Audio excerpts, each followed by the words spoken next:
Today I have the pleasure of welcoming Professor Taylor Fravel. As you have heard, he is our S. Rajaratnam Professor of Strategic Studies, but his day job, professional job, is at the Massachusetts Institute of Technology, MIT, and he is the Arthur and Ruth Sloan Professor of Political Science and Director of the Security Studies Program at MIT. Professor Taylor has traveled quite a distance, and I hope you will give him a hard time afterward, so that he will be a bit more energetic after the long travel. But let me say a few words about his background. He is a scholar of international relations with a focus on international security, China and East Asia. Professor Fravel has written extensively on China's military strategies, with publications in prestigious platforms such as Foreign Affairs and Journal of Strategic Studies. He had written a book which which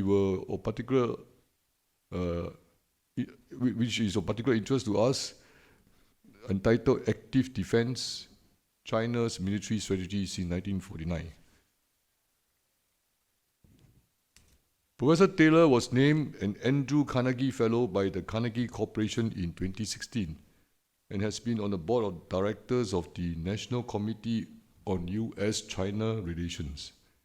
He also served as the principal investigator of the Maritime Awareness Project, which combines interactive maps and expert analysis on maritime issues in the Asia-Pacific region. So, Professor, we are particularly interested in this because, as you know, South China Sea is a political hot potato, and from time to time, we get some excitement like the recent days. So we will look forward to listen to your expertise in this area. But looking at the broader US-China relations and the implication it has for our global order, I think our audience here will be particularly looking forward to your views on how Washington and Beijing can move this very consequential relationship in the world order to the level of global peace and stability. There is little that can be done to tackle broad challenges such as climate change without the participation of both China and the United States. And yet the relationship has shifted from a dynamic characterized by extensive economic engagement to growing rivalry and competition. Amid these rising tensions, we must ask a poignant question: is US-China engagement dead? China announced last month that it had halted nascent nuclear arms control talk with the US in protest against Washington's arms sales to Taiwan. But talks have also resumed or are expected to resume in other areas, including military-to-military communication, climate, and economic ties. How the US-China relationship develops will depend on the result of the coming November election in the US and the temperament and policies of the new American president. Whether we see a new Harris administration or a return of Trump to the White House, Donald Trump to the White House, we have much to consider in the context of how their policies will affect Washington's relation with Beijing. There are many things more to think about, but I think we have an insight into what Professor Taylor can tell us or share with us on the future of US-China relationship, focusing hopefully on the balancing strategy both countries are pursuing across different domains. So, without further ado, may I invite Professor Taylor Fravel to deliver his remarks. Prof, please.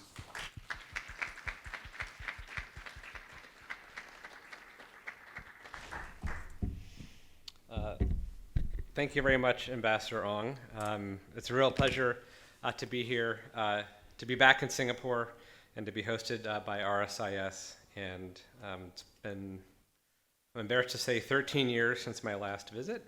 So long overdue, and really excited to be here with you. So I'm going to talk about the future of U.S.-China relations in the context of this question whether or not engagement is dead. And I'm going to make sort of four main points. The first is that engagement as a policy based on greater openness and deepening integration is probably indeed dead.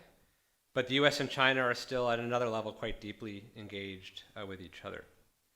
Balancing as a policy has replaced engagement as a policy, essentially with the goal of limiting or checking each other's power and ability to do harm to each other's core interests. The pursuit of balancing has formed a new equilibrium, which means I think it will be the dominant feature of the relationship for the foreseeable future. And the pursuit of balancing in many ways shouldn't be viewed as an aberration or abnormal, but in some ways the structure of international politics in the last several decades may actually be the aberration. But nevertheless, it will have a significant impact, this pursuit of balancing strategies on the international order. So I'm going to go through four topics. The first is this question, is engagement dead? And this is a loaded term in U.S. discourse and in the context of U.S.-China relations, because it can refer both to U.S. policy towards China, as well as, in essence, Chinese policy towards the United States. But it can also just be used in a much more natural language sense of describing a pattern of interactions. So let me briefly review both, just to avoid confusion. So first, to start with engagement as a policy. This result sort of revolves essentially around the question after the suppression of student demonstrations in 1989, whether or not the United States should increase trade with China, first by granting China most favored nation trading status, and later accepting China's bid to join the World Trade Organization. And there are kind of two variants of what some would call the engagement policy. The first, which I would sort of characterize as the more extreme variant that not many people actually subscribe to, is this idea that if the US and China deepened their economic interactions with each other, right, essentially this would transform China from a one-party authoritarian state into something that might resemble a liberal democracy. Kind of the less extreme, and I think more common version, would be to view greater economic interaction and integration as something that might transform some Chinese preferences over time, might give China a greater stake in the existing international order and existing international institutions and so forth, but really did not necessarily expect that this would lead somehow to sort of change in sort of Chinese domestic politics. And the more extreme version, I don't think, is the one, as I said, policymakers pursued. Most pursued some version of the second approach to engagement as a policy, but also with the important caveat that at the time, right, if the US in the 1990s had decided to push really aggressively with not just a balancing strategy, but perhaps a containment strategy, it might have found very little support in the region for doing so, especially amongst its allies, right? And there also would have been probably huge opportunity costs sort of in terms of welfare. So it is a policy. It is one way of describing U.S. policy focusing on deepening economic engagements with China, and doing so based on pursuing greater openness and reciprocity. I think if we view engagement in this way as a policy, right, it is hard to say, or it's hard to conclude that it isn't dead for the following reasons. But before doing so, or before talking about sort of why I think engagement as a policy has died, I want to talk about the second view of engagement, really as a way of just describing interactions, right? So in this sense, right, the US and China are still very deeply engaged with each other. In more ordinary language, right, engagement simply describes a pattern of interactions without necessarily presupposing a policy goal. And regardless of which domains you look at, I think we would see really until very recently an increasing levels of engagement between the US and China. I think where we are now in some areas, right, engagement has peaked and is probably on the cusp of declining a bit, again, in terms of interactions. In other areas, it has actually declined quite significantly. So in this sense, we really are at a turning point in the way in which sort of the US and China interact with each other. So starting with trade, I think US imports from China have probably appeared to have plateaued, although I'm not an economist, and I welcome the economists in the room to correct me on this score. But in 2023, Mexico replaced China as the largest source of imports for the United States. And if we look at US exports to China, they seem to have plateaued at roughly around $200 billion. Not insignificant, but not growing significantly either. So here, sort of from the trade dimension, perhaps we've reached a peak. In terms of investment in each other's economy, it's an unbalanced story, but there is a theme which I think unites both patterns of Chinese and US investment, which is to say that it is peaking or already declining. So if you look at the stocks of US FDI in China, it's strong, around $130 billion, but it appears to be leveling off, and the rate of increase or the flow of new FDI has slowed from around $10 billion in 2015 to about $5 billion today. It appears to perhaps slow even further and perhaps decline in the coming years. And all of you reading the sort of financial press have probably seen articles in Bloomberg in recent days about the challenges, right, that US automakers are facing in China. And I think that's sort of one leading indicator, perhaps. Now, stocks of Chinese FDI in the United States is much lower than China. Stocks of Chinese FDI in the United States is much lower than US FDI into China. It probably peaked in 2019 at just under $40 billion, but has collapsed by about 30% now to just under $30 billion, and is experiencing negative outflows each year, right? So soon there will be very little, I think, Chinese FDI in the United States. We can also look at how much each other's firms are generating, or how much revenue each other's firms are generating in each other's countries. And available data here is a little hard to come by, and I can't quite bring it up to sort of 2023, 2024. But I think we see a similar pattern. So revenues of majority-owned U.S. affiliates in China appear to have peaked at about $400 billion. That's a significant amount, right? Double the amount of exports. Doesn't have the same quite sort of economic effect as exports, but significant. However, if we look at employment by U.S. firms in China, it's dropped from about 1.8 million in 2016 to about 1.2 million in 2021. Unfortunately, we don't have sort of more recent data, but that's a pretty significant decline.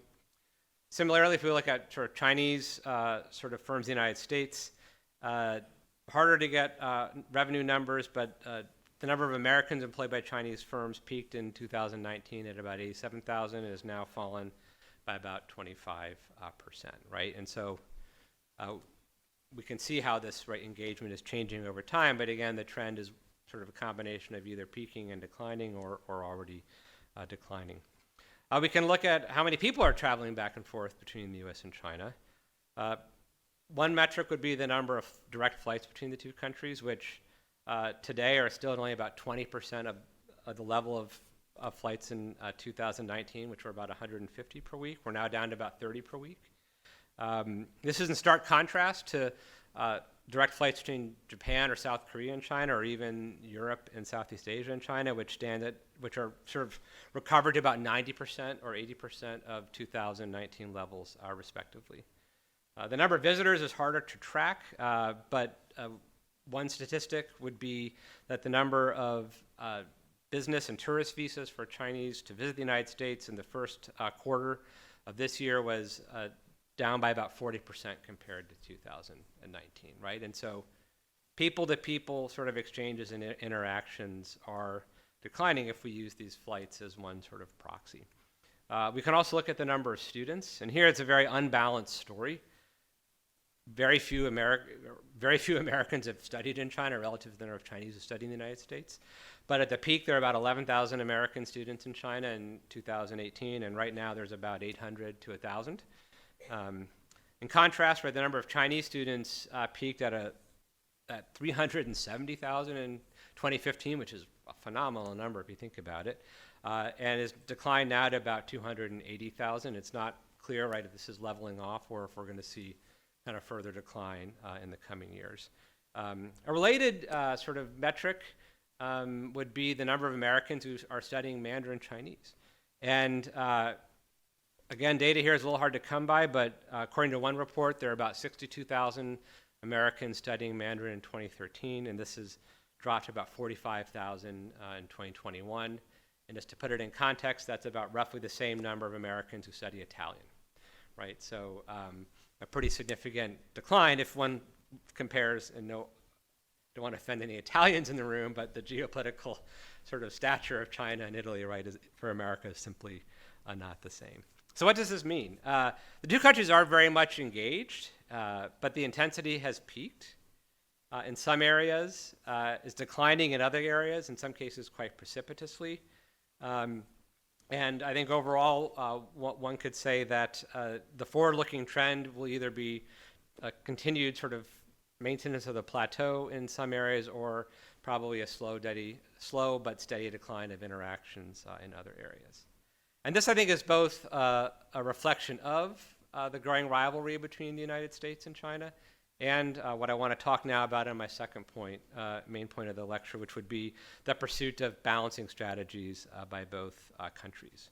So I think something deeper, right, is behind these changing patterns of engagement.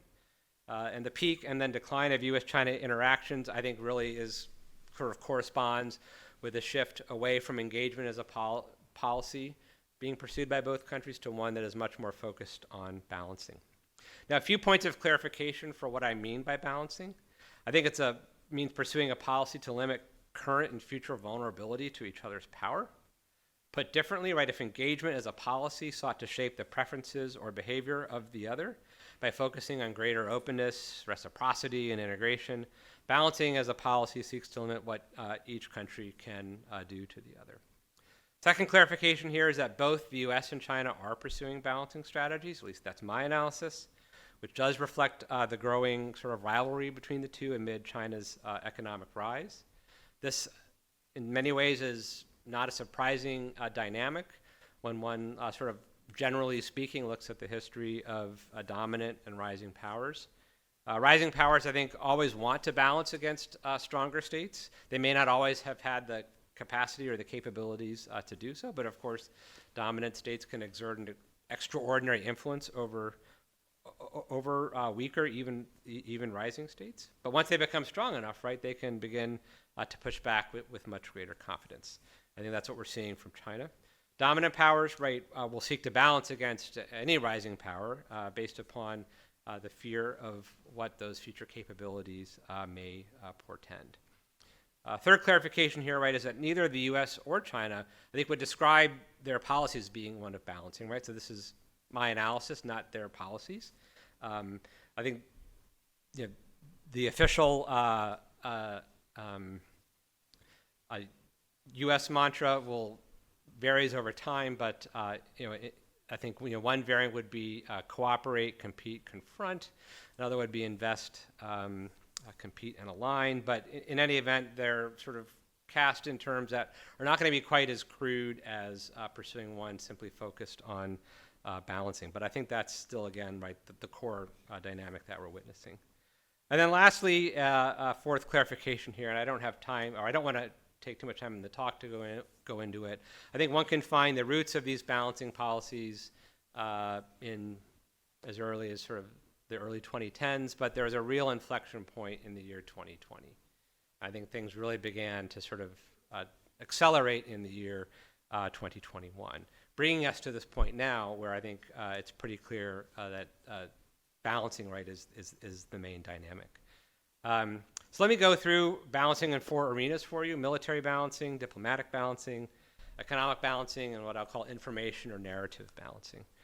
Right, so starting with the United States and starting with military balancing and focusing first in the United States, right, and Secretary of Defense Austin's first public briefing back in February 2021, right, described China as the pacing threat for U.S. armed forces.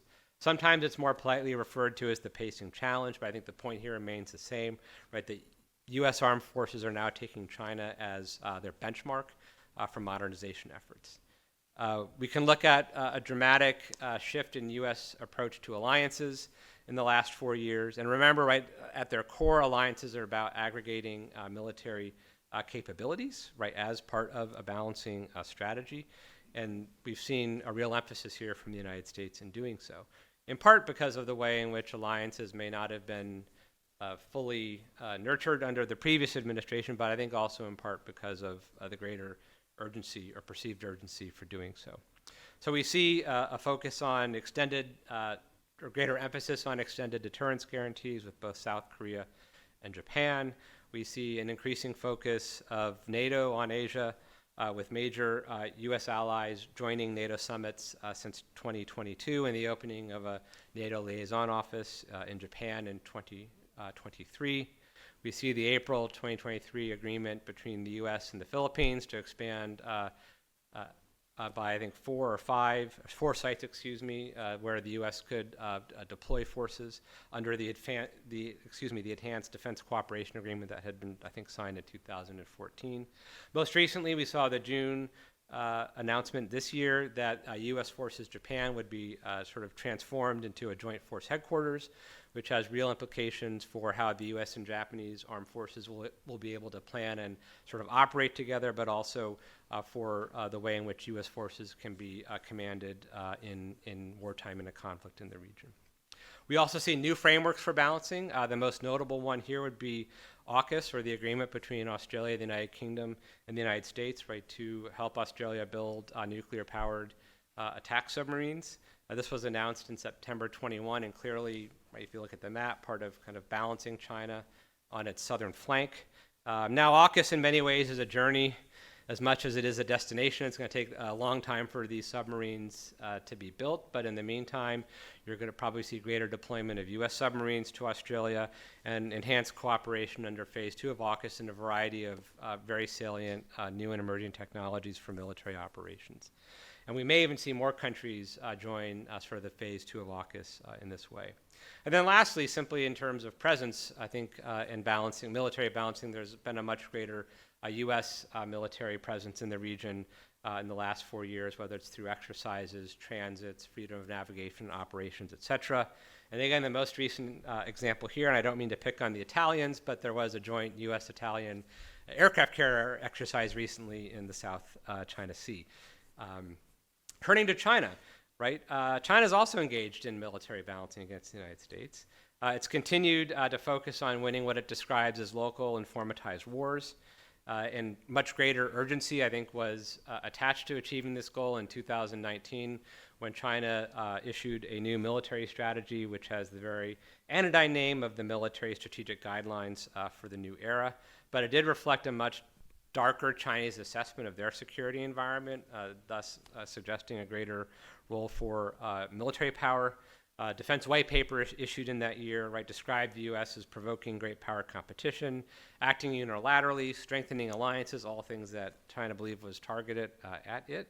And it also highlighted the rapid pace of change in military technology and a fear that, right, China might fall behind in what was described as a growing technological generation gap, right, thus creating vulnerabilities in terms of military power.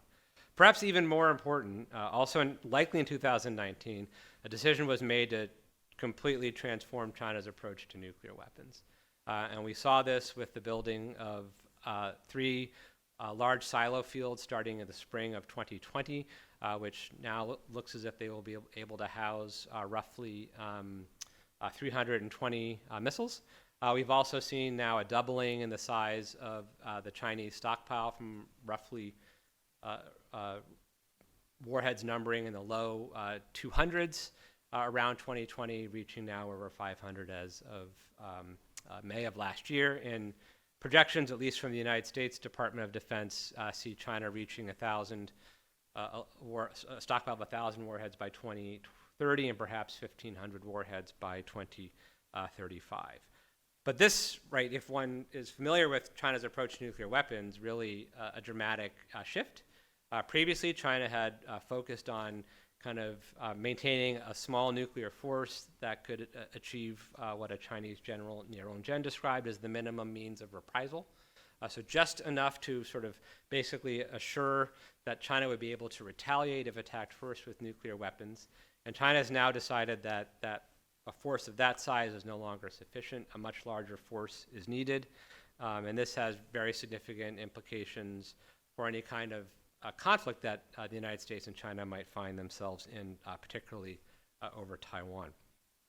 Also, in 2020, a new sort of benchmark or waypoint for China's military modernization was outlined, which was basically that China would have to make significant progress by the 100th anniversary of the founding of the People's Liberation Army in 2027.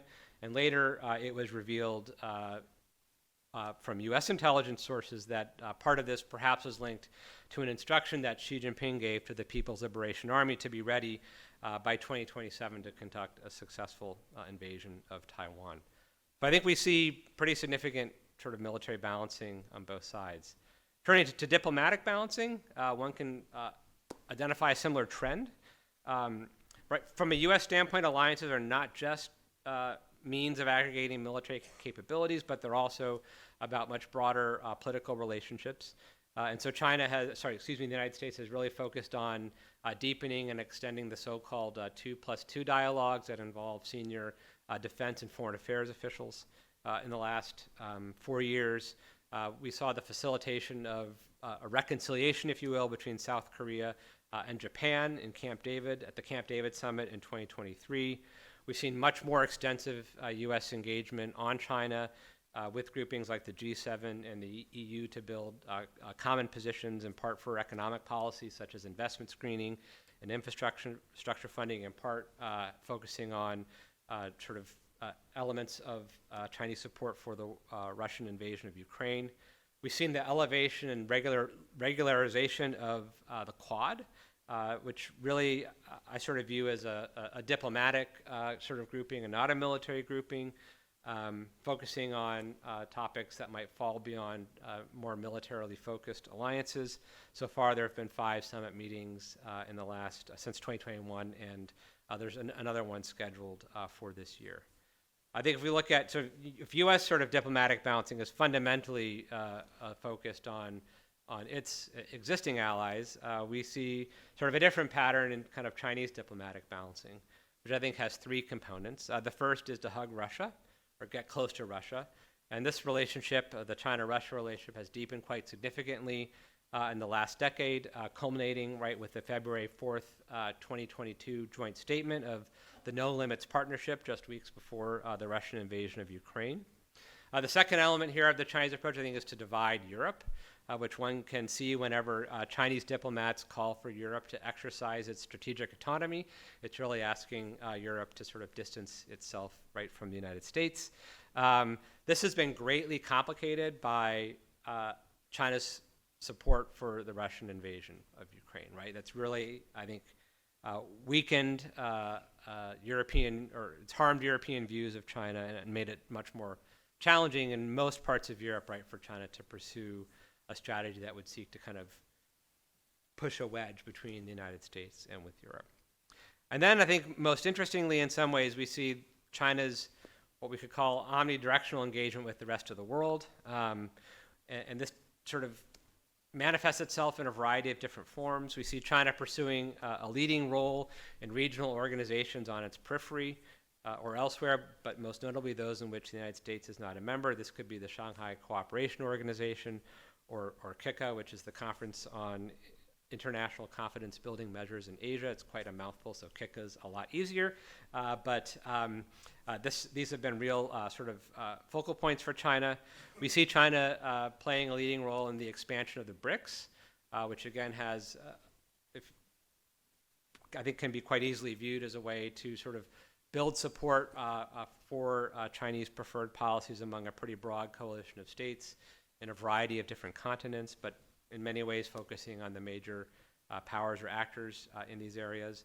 And then there's another Chinese approach, which I find very interesting, and I'm doing some more research on, which at the moment I'm calling N+1 multilateralism or bi-multilateralism, but this is where China seeks to create forums to engage with large numbers of states in different regions around the world. So we have the Forum on China-Africa Cooperation, the China-Arab Countries Cooperation Forum, the China Community of Latin America and Caribbean States Forum, and now most recently the C+C5, or China and the Central Asian states. And what makes these interesting is they're sort of not track one, they're not official to official meetings, they're sort of one level below that.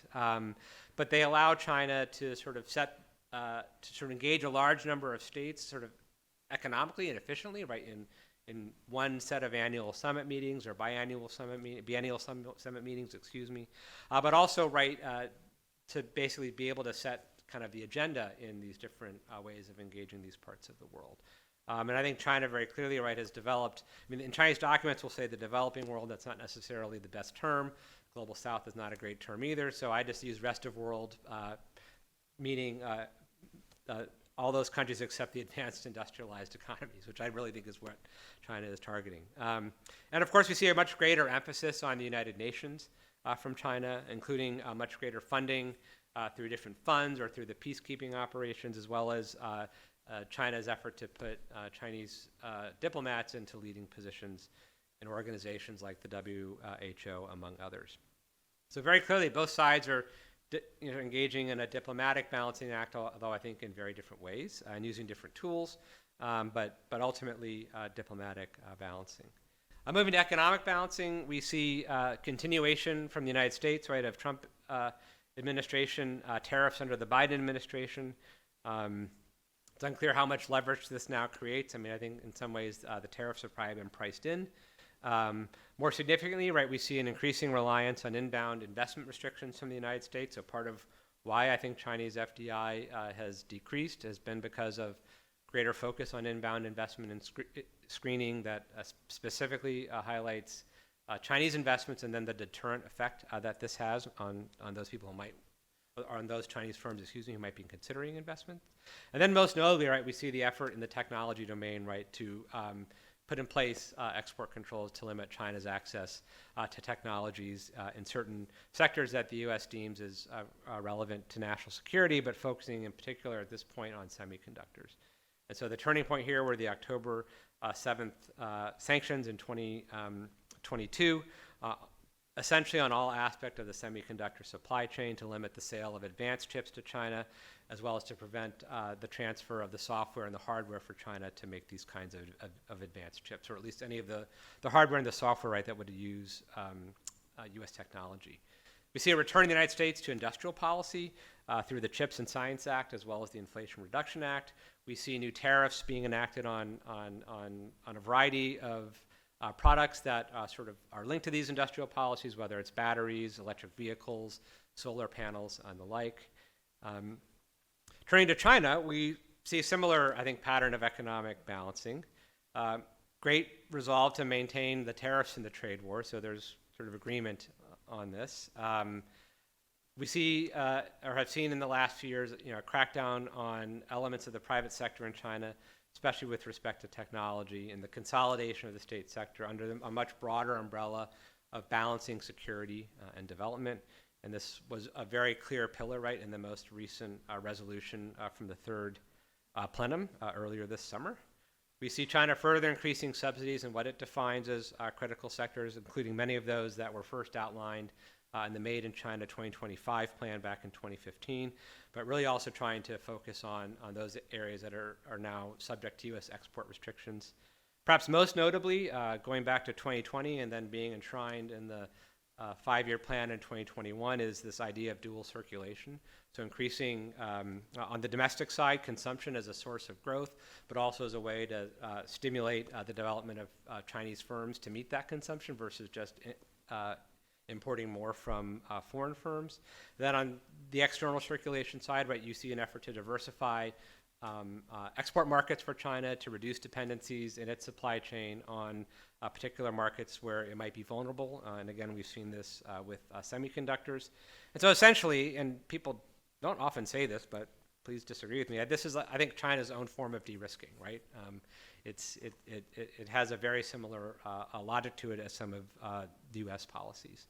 And then finally, in terms of this economic balancing, we see a pretty significant effort on food security and energy security through stockpiling a variety of commodities. I think this has been going on in China for some time, but I think has received greater emphasis recently. Finally, turning to sort of the information or narrative balancing dimension, we also see this dynamic now, right? So from the U.S. perspective, China is cast as a threat to the existing order, usually phrased in terms of the rules-based order. This is very clear in the Anchorage talks, when Secretary of State Blinken, right, described Chinese actions that threatened the rules-based order that maintains global stability, right? So China was a threat and a threat to stability. Moreover, Blinken highlighted, right, that Chinese alternatives that emphasize might makes right would create a far more violent and unstable world. And now you see U.S. officials talking much more directly about concerns of China's ambitions, right, to replace the United States as a dominant state in the system. We see a similar dynamic in China, although it's sometimes portrayed in somewhat more polite terms. But very interestingly, in early 2021, in an internal speech that was then reported in the New York Times through the great sleuth work of detective work of Chris Buckley, right, Xi Jinping described the United States as the greatest threat to China's security and development, right, very much clearly focusing on America as sort of the driving concern, and right, that the biggest source of chaos in the world today was the United States. So why do I raise this? Because if we look at subsequent Chinese documents, we see how China is trying to justify its alternatives, right, in terms of providing an alternative to the United States. And so first and foremost here, we have the Community of Common Destiny for Mankind, which has now been translated by China as the Community of Shared Future. I think it's gone through 3 translations, but if you actually translate the Chinese, it stayed the same. And this is kind of China's response to the narrative of the rules-based order. Right? So this is, I think, a way in which China is trying to engage in narrative or framing balancing. And as part of this Community of Common Destiny for Mankind, China introduced, starting in September of 2021, the 3 global initiatives, which are a bit of a mouthful, but there's a Global Security Initiative, the Global Development Initiative, and then most mouthfully, the Global Civilizational Initiative. Again, these are just how we translate these terms into English. But these were cast as the strategic guidance at the December 2023 Foreign Affairs Work Conference for achieving this Community of Common Destiny for Mankind, or this Chinese, right, alternative to a U.S.-led or U.S.-dominant order. But in the presentation of the Community of Common Destiny for Mankind, and in the 3 Gs, right, it's almost always now very explicitly framed against the United States. So in February 2023, China issued a concept paper for the Global Security Initiative. And this kind of followed the standard Chinese policymaking process. So the GSI, as it's known, was first introduced by Xi Jinping at the Boao conference in April of 2022, and then roughly a year later, right, the Ministry of Foreign Affairs comes out with a much more fleshed out concept paper. The day before, Xinhua released a report from the Xinhua Research Institute entitled U.S. Hegemony and Its Perils, right? And these 2 documents were meant to be read side by side. So the GSI concept paper was full of the sort of positive image, but it was juxtaposed very, very clearly against China's diagnosis of the harm that the United States was causing to many countries in the world. Move forward to fall of 2023, when China issues a concept paper on the Community of Common Destiny for Mankind. It's much more explicit, right? The criticisms of the United States, which are in many parts of that document, are then used directly, right, to justify why this community would be sort of a superior alternative. So this is targeted, again, clearly at the rest of world, RWO. I'm gonna coin that here so we can get away with developing world versus global south, which, again, I think are sort of imprecise terms, but I think is best understood, right, as a form of kind of narrative or informational balance, right? It's China's response to the critiques from the United States, right, that China is a threat to the rules-based order. So let me turn to the third part of my talk, which is to say, essentially, right, that this pursuit of balancing by the U.S. of China is in an equilibrium, right? It's the new normal, so to speak, and I think will become an enduring feature, right, of relations between the 2 countries and thus international politics for the foreseeable future. These policies are mutually reinforcing and are really only likely to change in the face of some kind of an external shock. At this point, it might be hard to identify what that shock would be, but that's, I think, what would sort of upset the equilibrium. Right, so a feature of balancing, right, is this idea of securitization, whereby issues, right, are securitized or made relevant to security concerns. And so what we see, right, is that balancing begets balancing, and the securitization of different issues begets more securitization, right? Because once you start identifying an issue as linked to national security, it's much easier to identify subsequent issues as being linked to national security. In many ways, we've seen this in China with Xi Jinping's idea of the comprehensive national security concept, which I think sort of predates a lot of the balancing efforts that I'm talking about. But in the in the last two Party Congress work reports, we can see, right, how this focus on national security in China is changing.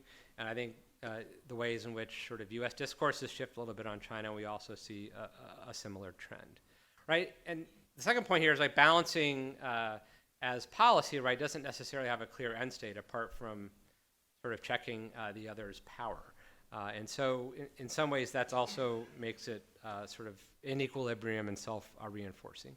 There are some in the United States who might have specific goals in mind for U.S.-China policy, but I think on the whole, right, the reason why this is in equilibrium is because there is no clear defined end state, apart from continuing to make sure that you are balancing. I think, another factor here is, right, in both countries, there are strong sort of consensuses at the domestic level to pursue these policies. Within the United States, one will often hear about the sort of bipartisan consensus on China. I think there's a lot of merit to this view. I don't think there's bipartisan consensus on necessarily every sort of policy response, but there is bipartisan consensus on the concern about China and the need for the United States to respond. And then within the CCP, right, this has really been set down from the top. But as the quote I offered earlier from Xi Jinping, right, about the United States being the greatest threat to China's security and development, very much sort of, I think, means that it's going to be very hard for there to be a new consensus to form within the Chinese Communist Party. A related trend here is the decline in the degree to which publics from both countries hold favorable or somewhat favorable views of each other. Now, the dominant trend is that something like 80 to 85% of Americans hold a somewhat favorable or unfavorable view of China, which really takes us back, according to some polling, back to the 1970s. There's less frequent polling on China with respect to views of the United States. It's much harder to do, but one sees a similar decline. Then, of course, interest groups that might lobby or push against the pursuit of balancing policies, I think, have become marginalized or disillusioned.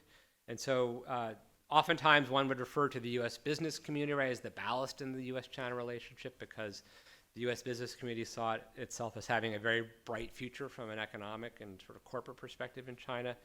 But that has changed significantly. We've also seen the ways in which scholars, academics have become less robust supporters of engagement than I think that they once were, either because they're more pessimistic about the domestic direction China is taking or for other reasons. Finally, right, many of the balancing policies for bureaucratic reasons are just very hard to undo. And so in the US side, we can look to the entity list, which is sort of the main sort of policy instrument that's used in export controls. It's actually very easy to place an entity on the entity list. It's much harder for it to be removed. Sometimes there are some cases of Chinese entities being removed, and there was one recently that went through sort of the courts in the United States. But by and large, once you're on the entity list, especially if it's with a presumption of denial that you won't be granted the export control license, it's sort of a more or less a permanent feature. So as my colleague Evan Medeiros has observed, right, for these reasons and for other reasons, right, domestic politics in both countries right, is putting strong downward pressure on the relationship and limiting the space for people to lobby or pursue changes in policy. And if they do, right, they might be easily and quickly criticized and thus lack support for these kinds of changes. So this brings me to the fourth and last part of my talk in terms of the implications of this new dynamic in U.S.-China relations for the global order. And let me conclude with three implications and observations. So at one level, as I've already suggested, right, this shift from engagement to balancing shouldn't be that surprising. Balancing is a reflection of great power politics, but after the end of the Cold War, we were in a period where there weren't many great powers to balance against each other. Russia, right, had collapsed and was quite weak. China had not yet begun its rapid economic growth, if we think back to the 1990s. And so, in some ways, and I tell this to my students, right, we became accustomed to a different kind of international politics. But that probably isn't sort of that isn't the way in which international politics has often occurred. So this is also why I think it's going to be, right, an enduring feature, because it's actually quite a common feature of international politics.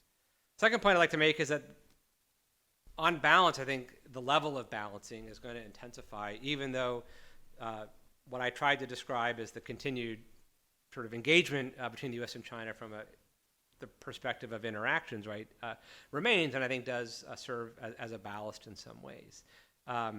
This doesn't mean, of course, that the countries can't cooperate in areas where their interests align, especially where there are strong shared interests, and one would hope, right, that climate would be a very important element here. But again, given the nature of balancing, it's not necessarily that stable. And so one question I ask myself that I don't have the answer to is where we are in the trajectory of this change in U.S.-China relations. And sometimes I like to think back to the first decade or so of the Cold War. I don't like using the Cold War analogy for U.S.-China relations, but that U.S.-Soviet Cold War evolved in a certain way in that period, and I sometimes wonder where we are on that spectrum, or if we're in a different kind of dynamic altogether. But more importantly, as issues become securitized, right, the perceived stakes grow. Because all of a sudden, an economic interaction is not just an economic interaction, but it's also, in some ways, a national security interaction. And to this point, right, I think it's going to be a lot harder for interest groups, or it's much more likely, for interest groups to justify whatever policy they want to pursue, perhaps not even related to China in the U.S., right, in terms of China, or if you're in the United States, it might be easier to justify some policy if you're in China, it might be easier to justify some policy in terms of the United States, right? So it's very useful once you have this dynamic going to use it as a rationale for other policies that you might want to pursue. In addition, what I think certainly sets the U.S. and China apart from the Cold War, right, is the territorial issues that are embedded in the relationship, right? And so here I'm referring primarily to the East China Sea, South China Sea, and Taiwan. But these have become, right, intertwined in the balancing dynamic. And I think sort of accelerate the hardening of perceptions, right? So I think from a U.S. perspective, China's assertiveness in the South China Sea or over Taiwan is seen as foreshadowing, right, the way in which China might be more assertive internationally more broadly. So the U.S. becomes more involved in these disputes, or in some ways deepens its involvement. It's always been involved in some of them.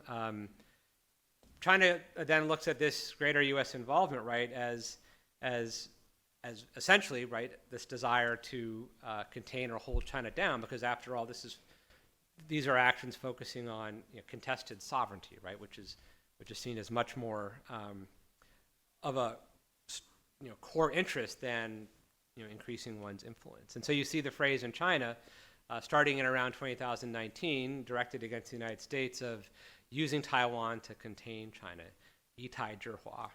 And so this, unfortunately, right, is self-reinforcing, because at the same time, right, China might view that it needs to take a stronger stance in some of these territorial issues, either for domestic reasons or because it wants to be able to show that it can sort of stand up to U.S. pressure, and thus it becomes or takes on this kind of spiral dynamic. And then finally, I think it's just when you're in this balancing dynamic, it's very hard to stabilize ties. And so we saw one effort to stabilize ties in November of 2022. And then we had the balloon incident earlier that following spring, and it kind of put that stabilization into a freeze until the November 2023 meeting between Xi Jinping and Biden in San Francisco. And so in many ways, right, it really wasn't the specifics of the balloon incident. It was just something that's going to come along that's going to aggravate tensions between the two, and thus kind of lead to a freeze in the relationship that is going to potentially come at the cost of stability. Third point and last point here is that another dynamic of balancing, right, is that you want to, if you're engaged in a balancing dynamic, you're going to want to gain support from other countries, whether it's countries that are already formally aligned with you or countries that are not aligned. But in any event, you're going to want to try to build up as much support as possible. And this is really just part of kind of the balancing comparative, right? Part of it is internal balancing, strengthening your own kind of capabilities, but also then doing as much external balancing as possible. In this way, the U.S. has a head start, right? It has a lot of formal treaty allies, roughly 35, and is in a pretty strong position among kind of the advanced industrialized states in the world.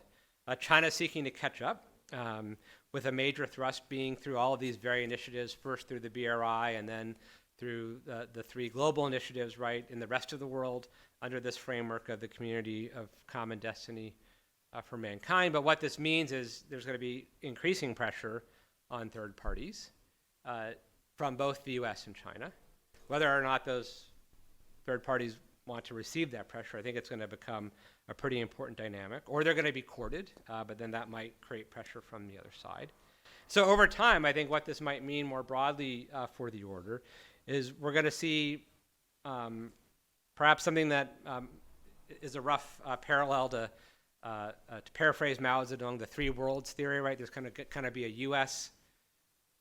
world order or U.S., I don't like using the term sphere of influence because that is loaded for other reasons, but there's going to be, right, a collection of states around the United States. There might be a similar collection of states around China, and then there's going to be a lot of kind of contestation in the intermediate zone where countries probably wish there was not great power balancing in politics and wish it would just go away, but nevertheless are going to find themselves subject to that kind of a pressure. So this also leads us to potentially, right, what the broader impact of this new dynamic in U.S.-China relations means is really a slowly kind of bifurcating order, if you will. It's not going to be stark like it was during the Cold War. I don't think, and we can talk more about this in the Q&A, there's the same level of sort of existential ideological competition, although I think ideology plays a role. But you're going to see basically an area where countries are going to be more comfortable working with the U.S. and other countries are going to be more comfortable working with China, and then those that are in the middle. So to conclude, right, engagement as a policy, I think, is dead, even if the U.S. and China remain deeply engaged with each other. Balancing, right, as a policy has replaced engagement as a policy, and I think it's going to be sort of the core dynamic of U.S.-China relations for the foreseeable future. It's not necessarily a stable dynamic. As I mentioned, there are these sources of instability, and I do think over time, right, it's going to change kind of the structure of the international order in some significant ways. So thank you very much for being here today. It's a great pleasure to have this opportunity to speak with you, and I look forward to the discussion. Thank you. Thank you, Taylor, for that clarification of many of the latest development and how people should view what is going on between China and the United States of America. So this is a time when we ask the audience for their comments and put questions to you. Yeah, and first of all, just tell us who you are, and then go straight to the question. If you have to make a commentary, do it very quickly. Yeah. Okay, let's start the ball rolling. Yeah. Okay, over here. We take two questions for first go. Benjamin from RSIS. So indeed, if you think that argument is that engagement is dead, do you think it's possible to resurrect it? And if so, what needs to be done? Thank you. Okay. Any second question? Straight away? Yes. Pascal, introduce yourself, although I call you by your name. Thank you so much. Absolutely. Pascal from RSIS, Senior Fellow. Great to have you with us, and thanks very much for the talk. You alluded to it briefly, but I was wondering if you could elaborate a little bit on what is, in your view, the impact of the war in Ukraine on the US-China engagement or relationship? And I was wondering if you could tell us a bit more about that. Thank you so much. Okay, Professor. Great. Can you hear me? Yes, thank you, Benjamin. I'm very pessimistic about resurrecting engagement as a policy. Engagement as the way in which the countries interact, I think, will muddle on, right? Muddle through, because even if I think the trends as I tried to identify them mean that it's not going to deepen further, that's still pretty substantial levels of engagement from a different sense, right? But I think it's important to distinguish between engagement as a policy and engagement as kind of a description of what is happening. And I think it's much more accurate to use engagement to describe what is kind of happening. Yes, they're still engaged. The two countries are still quite engaged with each other. At MIT, we have 800 students from China, right? So they're our largest source of, largest number of international students, mostly in graduate courses. So that's clearly a form of pretty substantial engagement. But as a policy, whereby there's a return to greater openness, barriers are reduced, and so forth, I don't think we're going to be returning to that anytime soon. And I think it would require a fundamental change in sort of each other's perceptions of the other, and that is going to be, a function of something that's exogenous, right? It's not going to. I don't think it's going to be something that policymakers will be able to bring about. Pascal, great question. So I think the war in Ukraine, the impact of the war in Ukraine on U.S.-China relations was quite negative. So if you recall, sort of Chinese statements in February, March, April of 2022, very much echoing kind of the Russia position, right, that this was all caused by NATO and the West one way or the other. I think that clearly was both not how many Americans saw sort of what led Russia to invade, although there are some who do, I should point out, right, there are some in America who do clearly focus on kind of the role of NATO expansion overall, right, in the long. So there is that is part of the debate, but I don't think that's certainly not the mainstream view of what led to the war. And so I think for Americans and for Europeans, right, it was sort of a crystallizing moment as to where China would fall. And so China clearly decided that it was better off backing Russia, and backing Russia quite forcefully. Right, for a period of time, we may forget this, Chinese MFA statements were also echoing some of the Russian propaganda about biolabs, U.S. biolabs in Ukraine and so forth. I think that rhetoric from China didn't last all that long. I think it became clear probably by the summer of 2022 that it was counterproductive, and so China then went into, I think, an effort to repair ties if they could with European countries, and they may or may not have been that successful. You're shaking your head, so I think you understand what I'm saying here. And then it shifted. U.S. concerns shifted more to Chinese sort of material support for the Russian war effort, either narrowly defined or broadly defined. And this came up in two moments, but most recently in the spring of this year, right, where there were reports of a variety of equipment and raw materials that were directly, related to basically enhancing kind of the arsenal of Russian missiles and other kinds of military equipment. And so in that sense, that initial view in many ways has been reinforced by the subsequent concerns. So I think overall I would say it had sort of a further negative impact on sort of U.S. perceptions. Okay. Here, Danny. Where's the microphone? Thank you, Taylor. My name is Danny Kwa. I'm from the Lee Kuan Yew School of Public Policy. If I may, I'd like to ask you two quick questions. First is, given that the world and the international system continues to face common problems, large global problems, what is your sense of the space for continued cooperation, even in an era of balancing rather than engagement?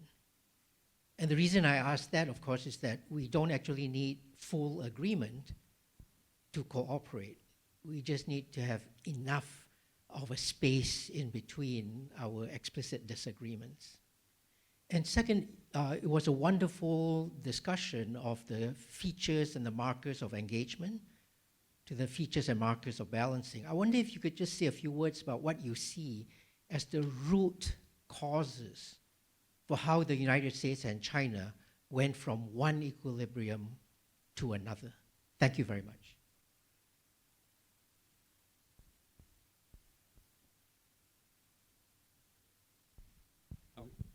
Great, yeah, 2 questions. You broke the rule. No, thank you, Danny.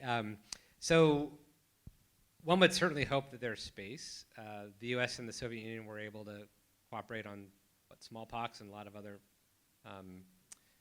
areas of common interest, and I think, right, with climate change, pandemics, right, they're hugely important issues that are going to require cooperation from a lot of states.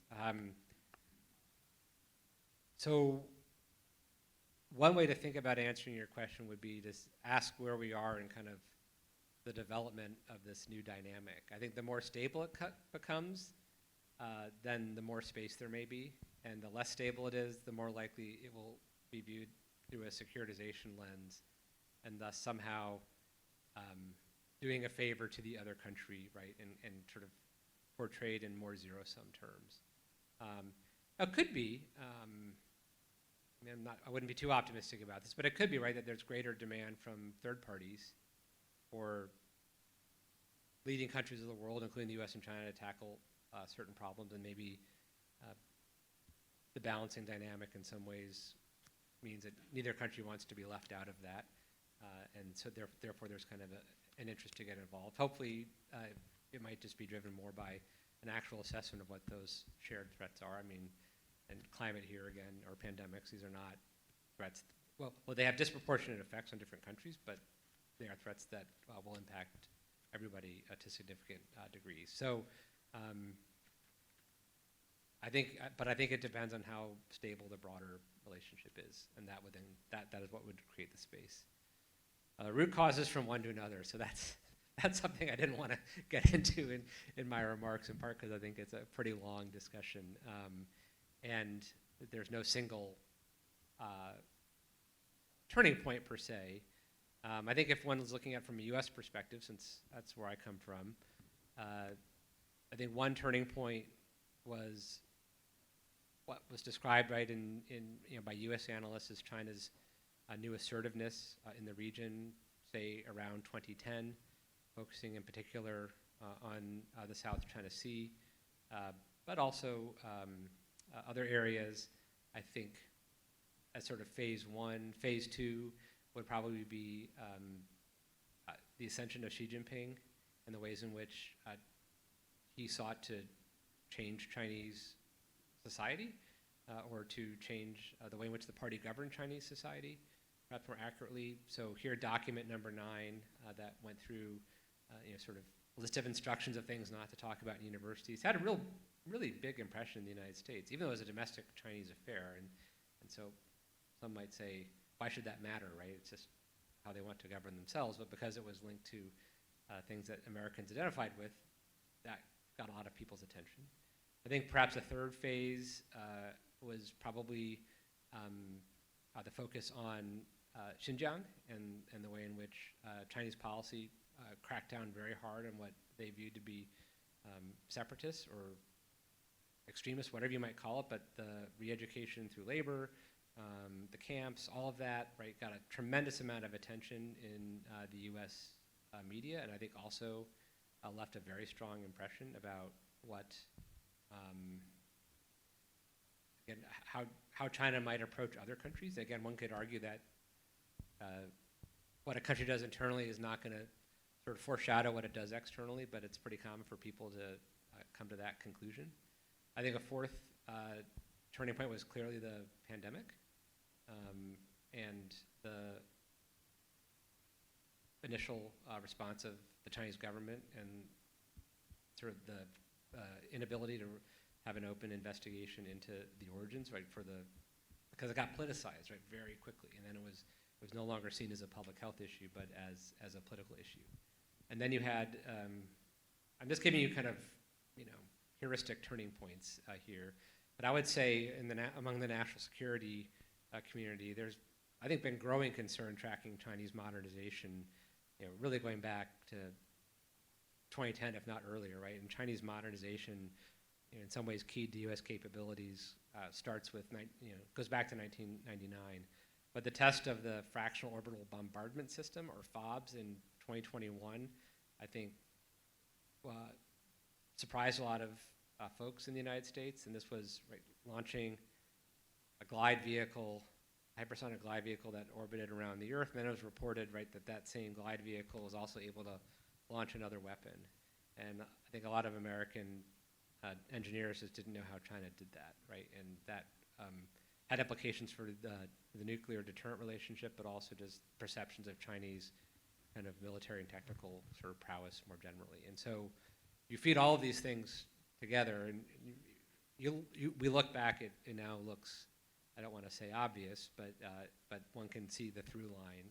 At the time, it may not have necessarily been viewed in that way, but that, I think, is what, from an American perspective, brought about the shift. I wouldn't want to speculate too much on the Chinese perspective, but certainly greater U.S. involvement in the region, in the South China Sea, kind of the criticisms of a lot of the things I've just talked about, Xinjiang, what have you, obviously would have played quite a significant role. And I think just the sense that, again, I don't think we focus on this enough, but I mean, rising powers, start out as relatively weaker powers, and so they're greatly attuned to what they can't do because of the constraints on their capabilities. And thus, when capabilities change, one can be more confident they can act on their preferences. And so I think that's one way to look at what China was doing during this period, and that sort of course elicited a reaction from the United States. Yeah, okay. Microphone here. Behind you. Thank you. Thank you. Wolfgang Sachsenröder, veteran political scientist and journalist. By chance, I came across a historical issue between the US and China. With the Chinese Exclusion Act in the 1880s, Chinese migration was excluded for about 60 years until 1945. And now, in the last decades, I see a big number of China hawks in the United States. I don't see anything comparable in Europe. Would you explain to me what the motives of these US China hawks are, what their aims are, and whether there are any US hawks in China? So I think there are plenty of U.S. hawks in China. It's just to varying degrees. It'd be fun to get have all the hawks have a conference with each other, but that's not going to happen. But it'd be a lot of fun to watch. I would say, so I won't comment too much on the China hawks, but there are lots of them. It's pretty easy to identify. I think one could divide. I don't like the term hawk versus dove. I'll just put that out there because I think it can obscure more than it reveals. But if you look at those who are advocating very tough policies towards China and the United States, you could roughly divide it into two camps. There may be more. This is like a simplification. But one would be sort of the materialist or realist camp, which is really just focusing on concerns about Chinese power and how to maintain some semblance of balance, not just globally, but within the region. And then there's another group that's I think much more focused on the ideological dimension, right? And suggesting that, right, the Chinese way of life is a threat to the American way of life, or the Chinese political system is a threat to the American political system. And that's really an ideological position, not a material position. But obviously changes in Chinese capabilities leads this group to believe that China is going to be much more able to act on, right, or to spread its ideology to other countries around the world, to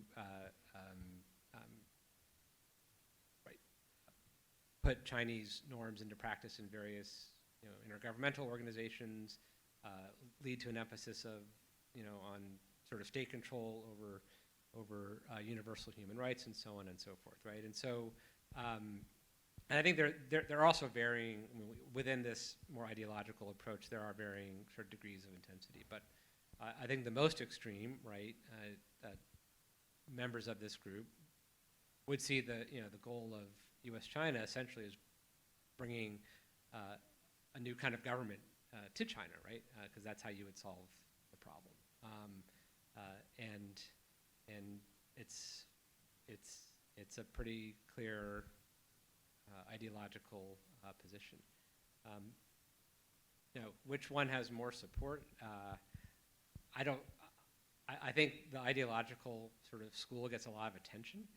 I think there probably is many, if not more, people who are in that more material or power-based school are just concerned about what a stronger country might do. They might view the differences in political systems as part of that concern, but not necessarily being the overriding or dominant concern.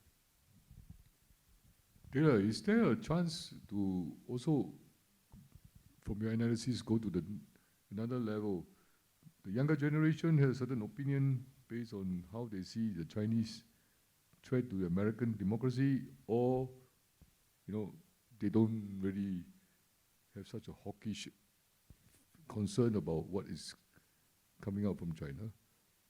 I think if one looks at the polling data, I think I have this right, but if I don't, someone please correct me. Younger Americans tend to have less hawkish or less tough views or less unfavorable views than older Americans overall. But also younger Americans are much less politically active most of the time, right? So you could have a difference in views, but it may not be very salient politically until they're older. And we also know that people's views on political issues tend to change as they age, right? And so what the young generation might believe today isn't necessarily what they're going to believe a generation from now. But I would say, there's still, significant interest in China among the younger generation in the United States, but it is increasingly being filtered through this new dynamic. And then at the regional level, is there one part of America more concerned about China hawkishness or China's current policy compared to elsewhere in America? Is there a regional kind of dimension? All right, this will be a bit of a quip, but I mean, Washington, D.C. is most concerned, right? But that's not unusual. I mean, it's just that's where the policy questions are most salient. There must be polling that does look at some of the regional differences. I can't think of it at the moment, but you'll find, for example, right, farmers who sell a lot to China might have a slightly different view than others, and that obviously has a regional concentration in sort of the heartland of the country. Okay, next, maybe just hold on, the lady at the back first. Maybe we'll take two questions from two different individuals. And then Hi, I'm a master's student from the LSE doing history. I have a bit of a question for you. In view of the increasing polarization of American politics and the economic slump in China is facing, do you think that this will affect how China and the US are able to engage with each other, because the former restricts Washington's capabilities and capacities, and the latter threatens the legitimacy of the CCP in the eyes of the Chinese middle class?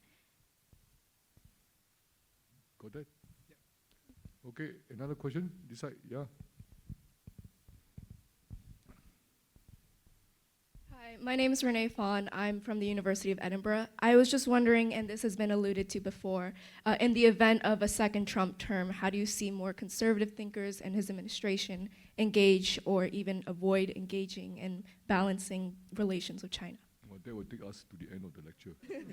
Okay, then let's, Professor Taylor, yeah. over to you. No, so economic trends and decline, slowing growth rates or recessions, right, can have different impacts on politics, right? It can make countries, on the one hand, a bit more cautious in their external interactions because they're more worried about taking care of matters at home. It could also make them, under certain conditions, more aggressive, or it could make them have sort of sharper kind of threat perceptions. And this latter sort of dynamic refers to the so-called diversionary theory of war, right? That the leaders facing economic unrest at home, they're more likely to engage in a crisis abroad in order to divert that domestic discontent or to scapegoat that domestic discontent onto another actor. I tend to be quite skeptical of this theory, both in the context of China and more generally.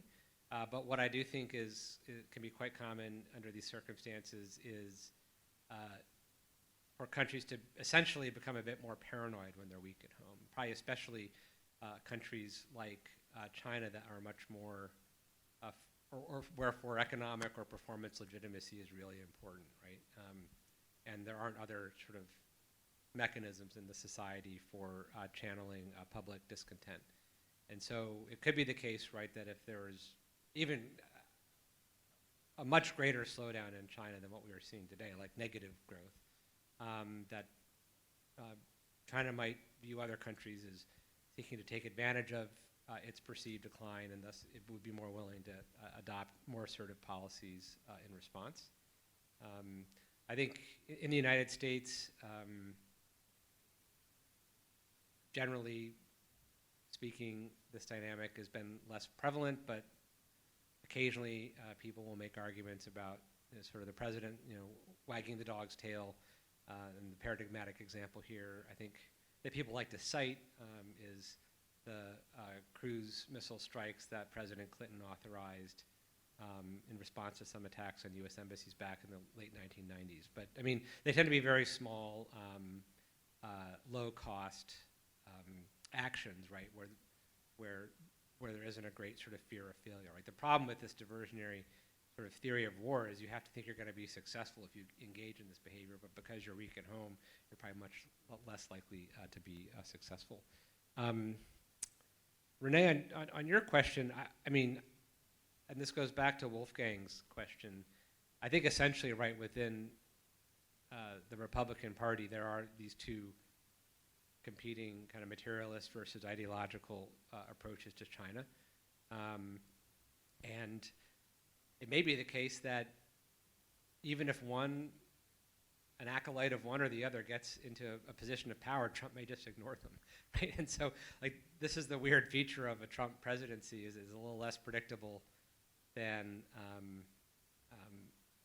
other kinds of administrations where one could sort of look at the personnel being put in place and then make some kind of educated guesses about where policy is going. I think even if you know the personnel in place in a next Trump administration, it may not be where the president himself wants to go. And so I don't even want to begin to speculate what Trump might or might not do, but suffice to say, I don't think it will resemble this otherwise more typical policy process. Okay, there are a few questions over here. Let's clear this faster. Yeah. Thank you, Professor, for the very enlightening talk. My name's Kevin. I'm from the US program here at RSIS. So I just have one question. When we look at issues like ongoing maritime tensions between China and the Philippines, China has a tendency to deny the agency of smaller countries or label them as a puppet of the US, for example. What do you make of this approach in the context of China's balancing strategy against the US? Thank you. Got it.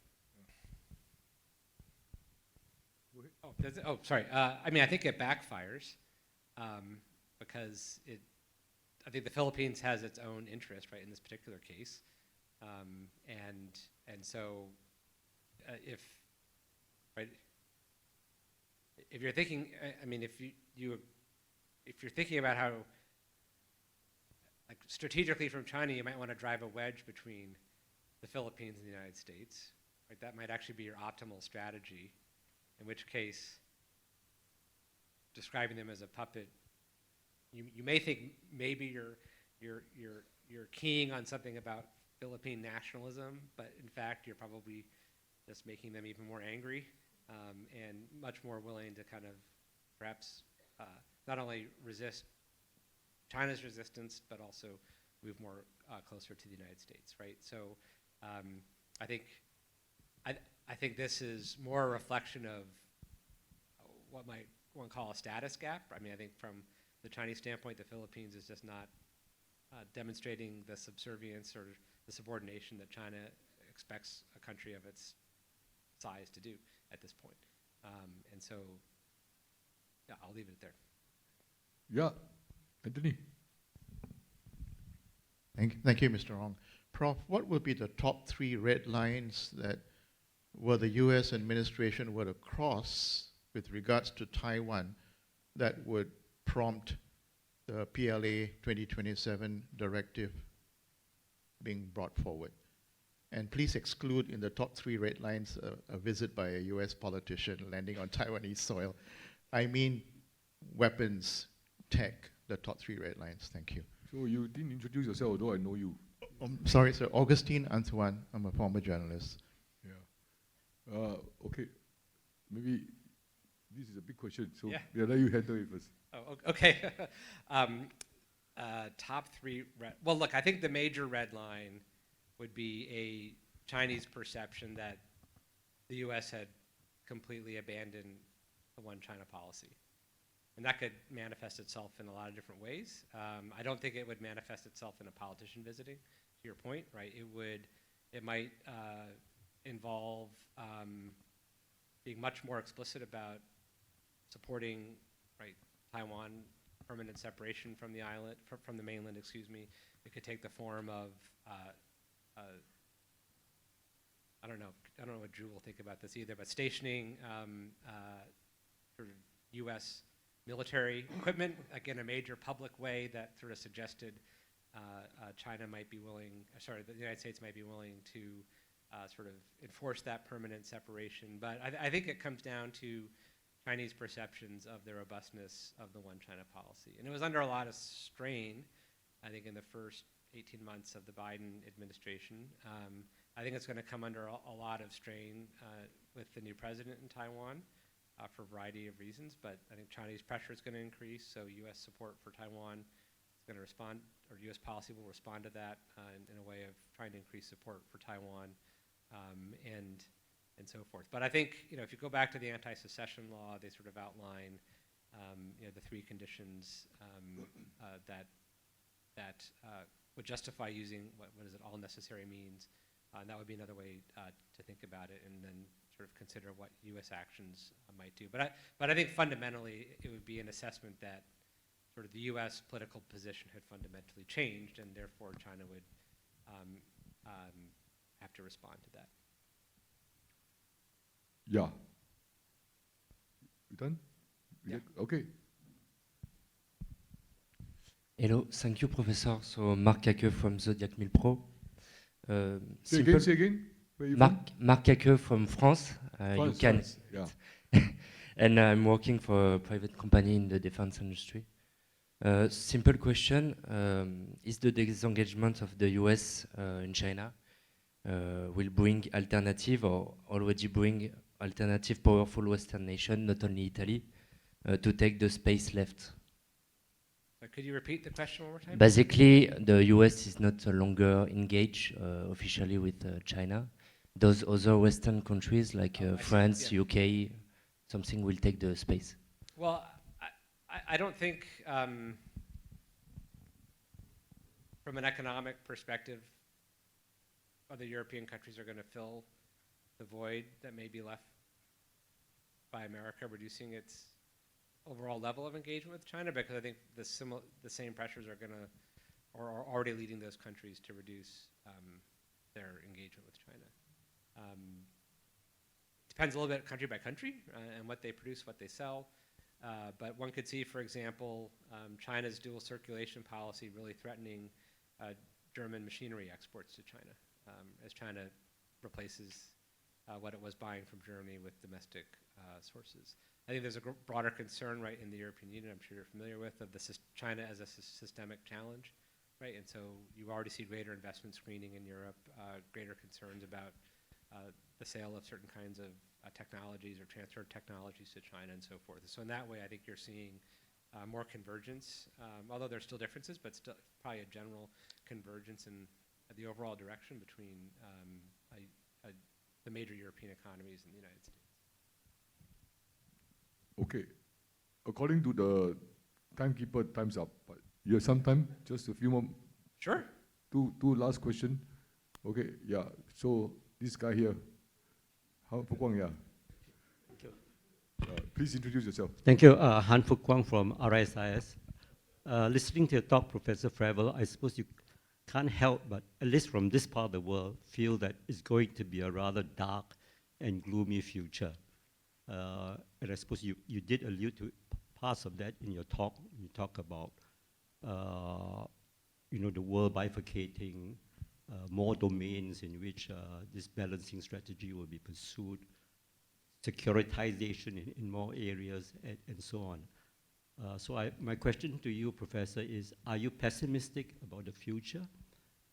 Or is it the case that for some in the US pursuing or arguing for this balancing strategy, that in fact they see America having a brighter future pursuing balancing as a strategy rather than engagement? Thank you. Well, I'm an optimist by nature, like most things in life, or about most things in life, but I guess I'm Most of us here, we are all optimistic. Yes, but I am pessimistic about the ability to move away from this strategy for the foreseeable future. I don't think necessarily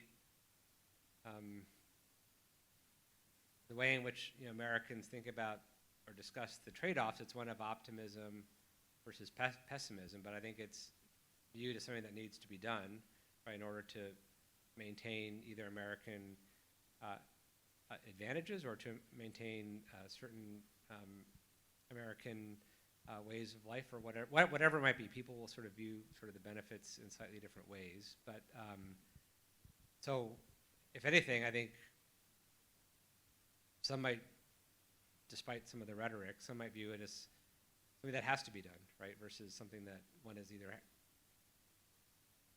views is going to be much better for you or much worse for you. I think for many people, probably not responding, right, would be viewed as leaving America worse off. Will this leave America better off? I think people probably hope so. I don't think that necessarily means that they're optimistic.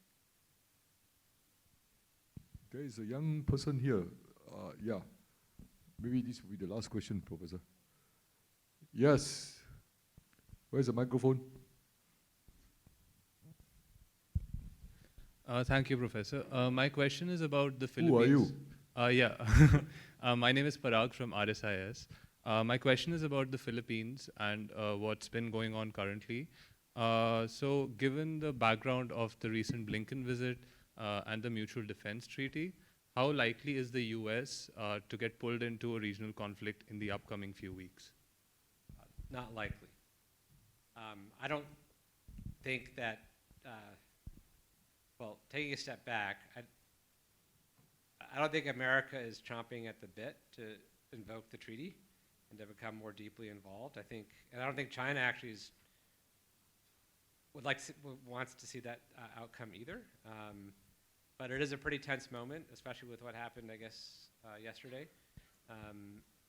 And whatever goodwill or whatever, to quote my 14-year-old, positive vibes might have been generated by the July 2nd kind of a provisional agreement, whatever it really was, for Second Thomas Shoal, kind of seems to be somewhat fleeting, even if that may be stabilized. Second Thomas Shoal itself right now, Sabina Shoal is looking equally as tense. And Chinese sort of rhetoric about it from, call them quasi-official sources, so scholars at research institutes, right, I think is still pretty gloomy. But that said, I think, right, the cost for China would be very high within, most likely within the region, but also in terms of shaping future kind of U.S. responses, not necessarily invoking the treaty. But there are many other ways in which, right, the U.S. The Philippines matters to the United States that I was sort of discussing in response to a previous question. And so I think it will find an equilibrium, although it will be a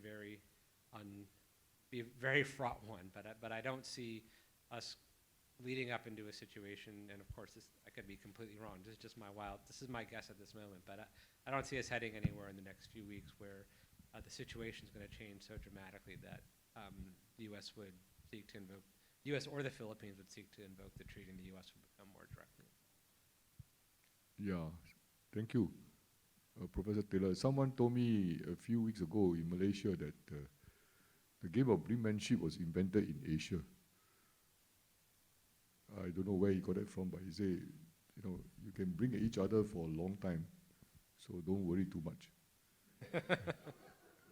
Yeah, I don't know how it works, but he doesn't believe that this situation in the in South China Sea between Philippines and China will reach a point of open, explosive situation. So I asked him what is his basis. He said, in Asia, people bring each other for centuries, but they don't go to war. I don't know. But it's nice to be hearing an optimistic view like that. Yeah, so we can all stare at each other. Yeah. When I told my wife that, she said, there are married couple who did not seem to talk to each other for decades, but they produce babies. Yeah, so, and I know of one or two cases from my friend or relatives, so I said, okay, maybe that's one way out. But anyway, those guys at the back keep harassing us, that time is up. Yeah, so okay, I better listen to them. Thank you, Professor Taylor. I think we have texted you enough for today. He is here for the next few more days, so look out for what he's going to do with us at RSIS and where is he appearing, and then go there with your questions that have not been answered. Yeah, thank you for being here, and I think this afternoon we got a very good perspective from Boston, MIT, or America. But I think it's based on reason and research and study, so it's something that we should think about clearly and for the longer term. I want to thank, on behalf of all of you, I want to thank Professor Taylor Fravel for this opportunity, sharing his thoughts and his expertise with us this afternoon.